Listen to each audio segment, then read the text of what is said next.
This is the second part of my conversation with Calvin of the 850 Club Credit YouTube channel. In the first part of the series, we talked about everything auto, loan, financing, refinancing, things you should consider, and even credit scores you need for that. Today, we're going to talk about everything on the home front. Grab your notebooks. You're not going to want to miss everything we talk about.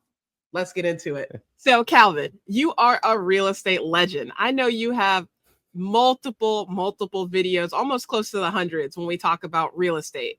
Yeah. One of those is how you bought a house at the age of 25. Absolutely incredible. And I love to hear it. I guess, going back to those days, are there things you wish during the buying process you knew about? Like maybe if you could give us one or two things you'd recommend going into purchasing a first home or a next home. What are some things we should ask about? Yeah. The biggest thing I always tell people to start off with, I mean, obviously you got to have the credit score. You need to be at about a 580. That's the Oh, wow. lowest to get your foot in the door. Yeah, you could buy a lot of people don't know that you could buy a home with the credit score as low as 580. And Wow. so now Okay. you won't get the best terms available.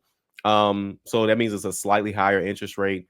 Mhm. Um, and then of course, underwriting. They're going to make sure that they're not missing anything. So they're going to most definitely be, asking for multiple documents, sometimes twice, more than that. Having you do a lot of LOEs, as we call letter of explanations, explaining certain things if they Yeah. need to be explained. Um, Yep. so I'm laughing because when I you dealt purchased with my that? home, Yeah. my LOE was so long because I had all these credit cards. So I'm only laughing because I That's just right. remembered that. Yeah. It does Listen, that's remember. real. That is real. And you know what? Again, because again, they're used to like a traditional profile. And Right. when you get like, situations like that, it's like, okay, we just need to have on file, Mm, why this is, So right. but yeah, I would say that for sure. Okay. Another thing too is that people got to realize is that interest rates too. Interest rates Mm, right now are not, I won't say the best, but that's because it depends on what you're comparing it to. So okay. people talk loosely about interest rates because we know at some point they're going to go up, they're going to go down. It's not like, a Whopper back in the day or a Big Mac back in the day where it's, Yep. hey, it's 50 cents today. And, who knows how long it's going to be like that. And it's going to keep going up. Like those prices will never go back. Right. Right. So versus interest rates, people usually compare that to like the last 5 years. But if you go back 20 years, 25 years, interest rates were always in the double digits. It was Mm, rare that you got a single digit interest rate. So for us to be in that, that space, saying that to say that goes into refinancing as well. Everyone that's buying in like the last 18 months, or even in this next maybe 6 to 12 months, depending on what the rates end up being, yep. those are the people that are going to want to make sure that they're in position to refinance, as well. So just know that even if you say, man, I really don't like the rates right now, they'll be coming down at some point. And then just make sure you're ready, when that happens. Outside of that, making sure that you are doing a mortgage calculator. A lot of people that are watching Oh, this, you may be renting mm, right now. And I broke this down to a group of people in Chicago and just showing them. Usually this is true for a lot of people. About 70 to 80% of like, people living that are renting. Usually this is like in most states, okay? And you yep. have your rare states like, like maybe New York, maybe California in some areas, Sure. but maybe like near DC as well too, potentially some areas in Florida. But for the most part, a lot of people, this is going to fall into this realm where whatever you're paying for rent, there's about a 90% chance you can buy a home and that within a half a mile and pay the same amount of money for a mortgage that you would Wow. be for renting. So a lot of people don't know that because again, most of the people that are buying that own the homes, like they bought that home in like the last 10, 15 years in a lot of cases. So Mhm. the rate wasn't that far, the price wasn't that far. So what they were paying, for the property is about the same, as well too. But again, saying that to say, do the math in your area, even if it's not exact.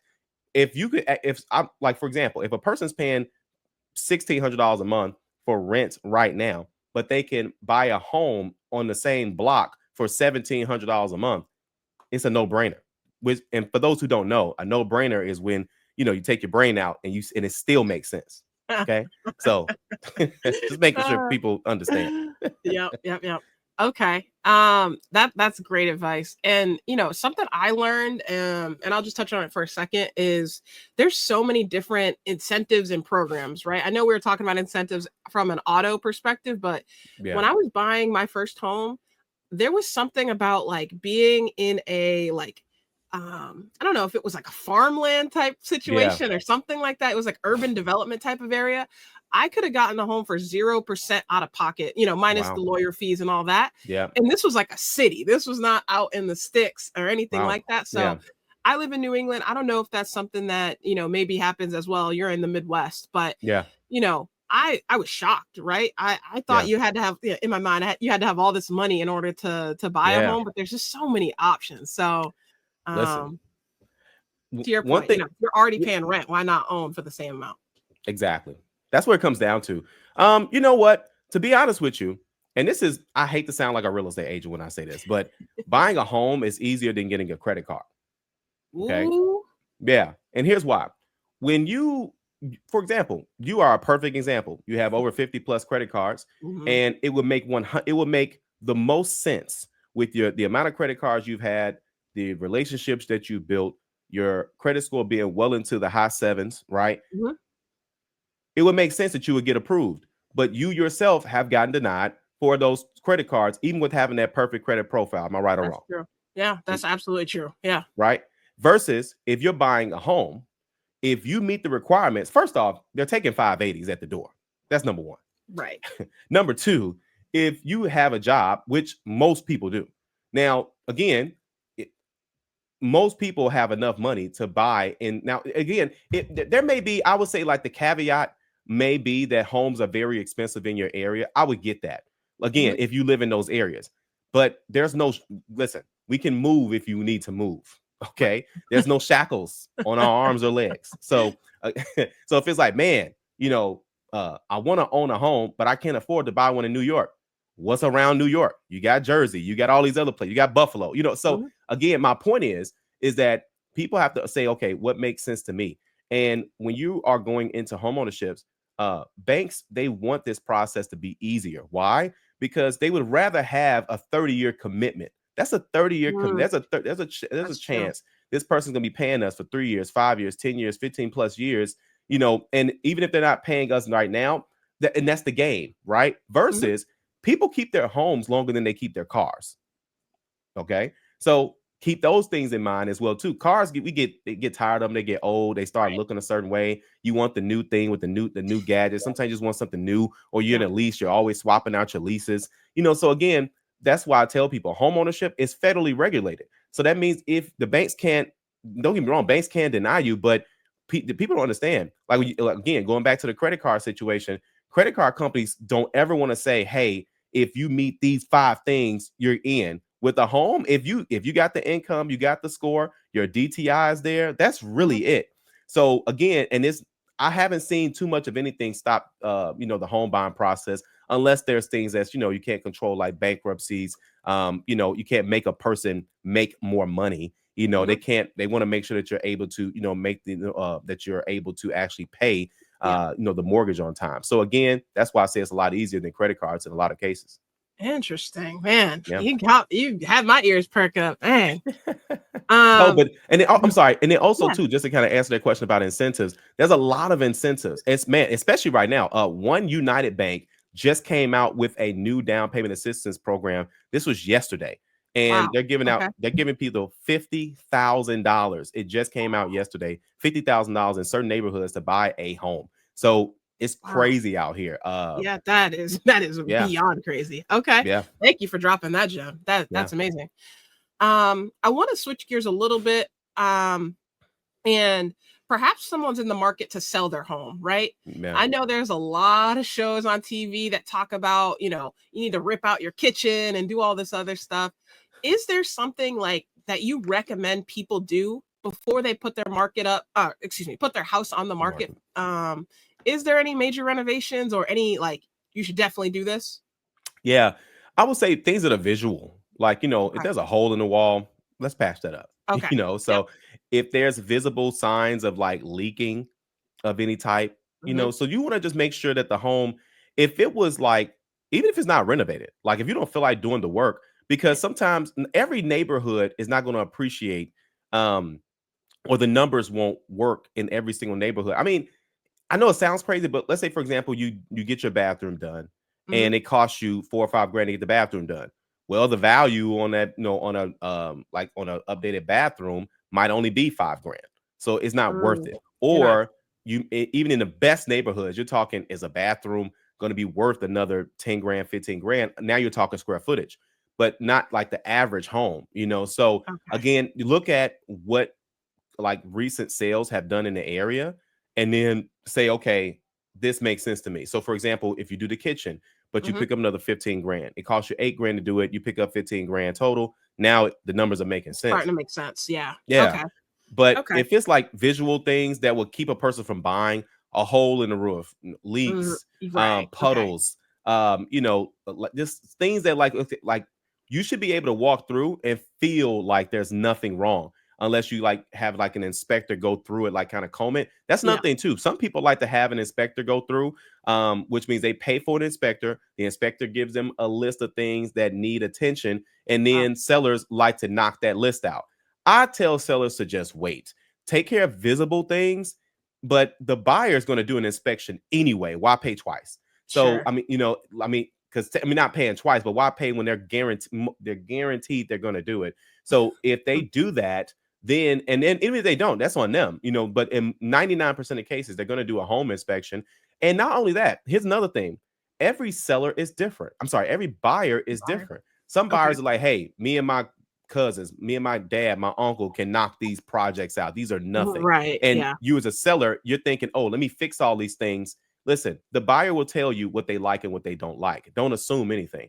I Mhm. had a client where I was representing the seller, and they would give me this long list of things that they were like completing, and that's what was. But then guess what? Those became projects that also dragged out the process of getting the home ready to sell. And I said, we can just sell it like this. Well, I want to get top dollar. You still can get top dollar. Take care of these visual things. They're going to do Right. their inspection. Sure enough, they did their inspection, and they got whatever list they got, but they only asked for like one thing when he was thinking he had to do like 15 to 20 things. Wow. Okay. Yeah, Yeah. that's now Okay. that's one way of doing it. The other way of doing it is, let's say worst case scenario, you do whether you do your inspection or not, your house needs work. You take care of the visual things, and the buyer says, "Hey, listen, I'll buy this house, but I need you to fix these 20 things." That doesn't. You could either A, fix those, get those things fixed, or B, say, "Hey, you know what? These things look like it's about $5,000 in repairs. How about I give you 2,500? We call it a day." Buyer says, Hmm. "Okay, great. I feel great now," because you don't know, the buyer's uncle could be a handyman. You don't know who people know. You don't know Right. what their situation is. A lot of times we create these mental like barriers and say, "Oh, well, no, well, this is this and this is this." No, don't guess, get confirmation. Okay. Let them, Okay. they'll tell you. And what they're really telling you is they're not saying, "Hey, these are 20 things that I have a problem with." They're saying, "Hey, I'm going to buy your home if you Right. fix these 20." So those are things I hear is, "Hey, I'm Okay. going to move forward," because it's better than someone saying, "Hey, I'm not interested," and now you've wasted time. Okay. Okay. That's Yeah. amazing. So, walk around your house objectively. Is there Yeah. something that catches your eye? If so, patch it up, paint it up, Yeah. something like that. Yeah. Otherwise, everyone has their own style, is what I'm hearing you say. So, Absolutely. don't fix something to your style, and you don't know what other people have in mind, or what catches their eye. So, okay, Absolutely. cool. All right, we're gonna end this with one last question, and it's, when do you recommend people refinance their homes? Yeah. You know what? Of course, like the easy answer would be when the rates come down. Sure. And Okay. but I I would say, wish. I especially like wish the we people knew that, when that was happening. yeah, it just really depends. Like, for example, the numbers at the end of the day, the numbers got to make sense. Like, I've seen people, I remember selling houses back in 2018. People had Mhm. 4.5% interest rates. Nothing crazy. I think it got up to like maybe 4.8. People were going crazy then. Yep. And when the rates dropped to like in the twos and the threes in 2020, 2021, they were able to take advantage of that. So even that 1 point can make a difference in your monthly payment, like Mhm. 150, $250 a month, just literally 1 point. Another thing as well, too, is that people don't understand, some banks allow you to buy points. Okay. Ah, So I've you heard of give that. them money up front to lower that interest rate. Some banks, for example, they'll give you a discount on the rate just by having a checking account with them. and then they may give you a discount on the rate just by having it on auto pay. So all these small things can most definitely help you with the rate. Again, this is where you're just asking questions. So, and you can refinance with any bank. That's another thing too. That goes with the auto loans too. I forgot to mention that most banks don't want you to refinance with them, as crazy as it sounds, because yeah. So here's the thing: when you have a loan, mortgage loan, auto loan, doesn't matter. When you have a mortgage, well, let me say that this is more common with auto loans. When you have an auto loan with a bank, they have your signature at a higher interest rate. So they make more money by not doing anything. And so most banks do not refinance their own open auto loans. So you have to go to another bank again for auto loans. Mortgages a lot more common. They want that business, they want that commitment, which Longer is term. also Yeah. right. So there's a lot of competitors too, though. So again, shop around. It's going to be the same. I mean, I'm sorry, it's going to be the same process, but a lot of times they have perks, like you mentioned. They may when you refinance a car, they roll in a couple small fees into the loan. When you refinance a house, you have to pay closing fees again. Okay, because that has to be retitled because now it's new terms, it's a new structure. So, in a lot of banks that have do mortgage refinances, they roll all of that into the mortgage as well too. So, again, just ask questions, see what people got, look around. That's the biggest thing. And what most banks, the process is going to be the same, but look to see what the benefits are. Okay, amazing. So I want to end this. Can we work? I don't want you giving away all your tips and tricks. Can we work with you and your team if we were in the market to sell a home? Are you licensed in just the Midwest, or maybe you can give us some info? Yeah, very good question. So we actually have a nationwide home buying program where we also help people not only buy homes nationwide, but also sell homes nationwide. And essentially, we have referral agents that are in many of the in many cities and states. So I was going to say just the major states for sure. But if you're watching this, you're like, man, I would like to work with them, but I live in, I don't know, Omaha or Nebraska. Well, either way. So we'll most definitely find the best referral agent in that area for sure. And if you're in the buying stages and you're just learning, we have a lot of these videos on our YouTube channel, 850 Club Credit. We always have, what's going on with 850 Club, at park850.com. That's PARK850.com. And that's where a lot of things are located as well too. But yeah, so again, and of course, our channel is going to have the most updated information depending on where you are in your credit journey, whether you're looking to improve your score, rebuild your credit. If you have a higher credit score and you're trying to figure out how to maximize that, all of that information is always going to be on our YouTube channel for sure. Listen, this conversation was packed with information around things you should consider improving around your home before putting it up for purchase, purchasing a home, and even refinancing. What questions do you have? Drop them below with a house emoji. We'll be sure to respond. Thank you.